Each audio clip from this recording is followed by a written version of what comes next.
Hello, I'm Raja Gosnell, director of Scooby 1 and Scooby 2, and these are the deleted scenes.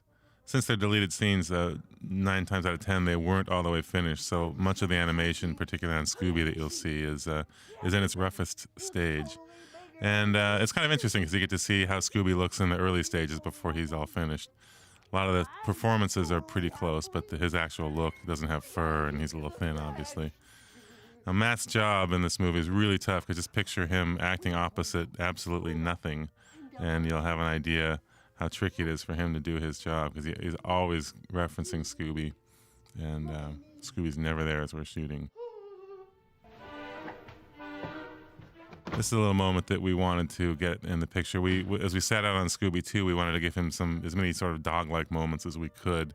And this is one of the dog-like moments that we really liked, but just couldn't figure out a way to keep it in the movie. We felt like we needed to move on with the investigation and move on to the next thing. So,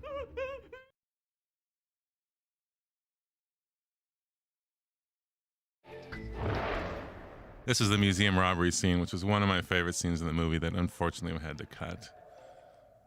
Here's one of these are the various costumes that get stolen and turned into monsters. There's the rarely seen bubblegum on the shoe shot. That's one of my favorites, and I was very sad to see it go. These two actors did a great job. I was sad for them that we had to cut this scene.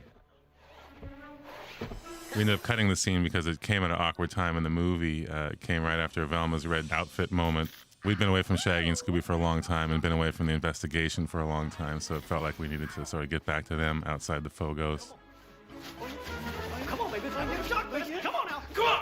Ah! You want a shot? Come on, man. Let's do this. This was the 10,000 Volt Ghost's introduction into the movie. We had an interactive lighting gag on the stage that illuminated the walls, but all the electricity and lightning bolts you see on him are animated. The sparks you see on the door are practical sparks we did on the set. Black Knight is pretty much as you see, and we added the green glow, but that's pretty much how we shot him. He's a practical monster.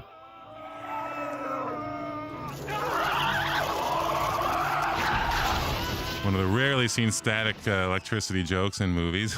We had to, of course, multiply it times 10,000. That hurt. This is the Black Knight explaining what's going to happen to the costumes. We felt that this was sort of self-explanatory when the gang finds the monster hive and we see the costumes actually turn into monsters.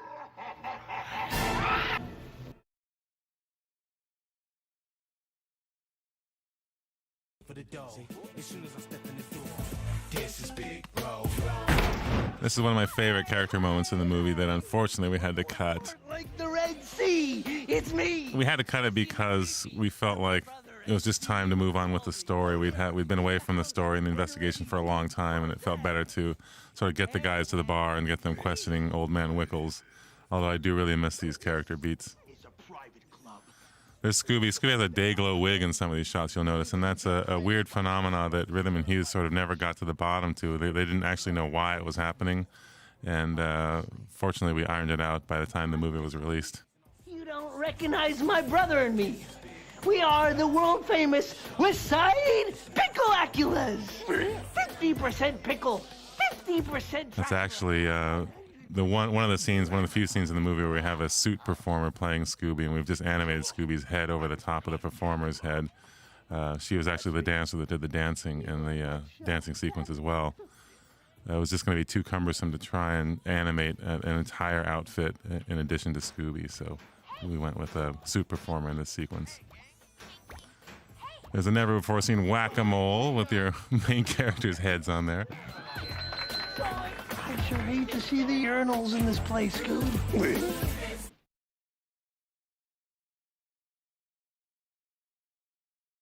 This is just a quick little piece of Scooby that we tried, and it sort of never got a big reaction with the audiences, so we thought we'd move on, but I thought it was a fun piece to show everybody. That's Scooby trying to imitate Patrick, who was being a little schizophrenic the last time they saw him.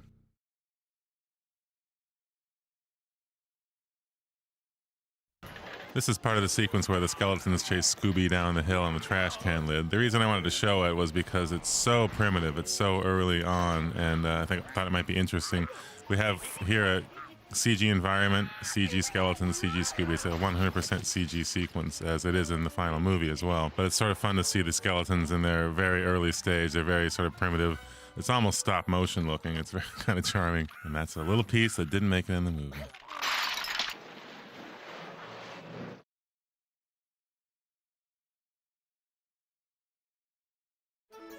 This is a little sequence with the two skeleton guys in Velma, where we had a gag where one skeleton is always forming the other skeleton into different things, and here's one where he's formed him into a little skeleton machine gun, a little skelly gun, we would call it.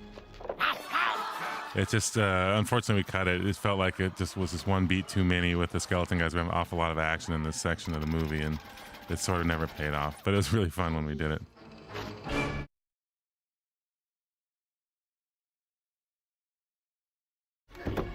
This is one of Matthew Lillard's greatest performances in the movie that unfortunately is not in the movie. Here's a sequence where you can sort of see how he has to work on set. There's no Scooby there. He has to do every scene like that with Scoob. Me neither. Really, really nice performance here. Really sensitive. I just want to tell you, no matter what anyone else says, you've never been spectacular to We me. cut this because it came very late in the movie. I mean, It felt like we'd had a lot of Be the sort of best pal. sensitive beats with these Never guys let and me had down, sort of Scoob. done this story, you know, a few too many times. We actually got wrapped on by the critics a little bit for got one last having Scooby too much character in the movie, which was a surprise to us because usually it's the other way around. Habsies? Okay. Here you see some early Scoobies. This is quite good animation, but his look is obviously not near finished.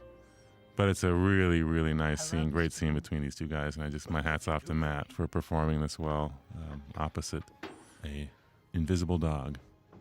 Come on, Scoob. Okay. Minor. 40. Minor. Roll.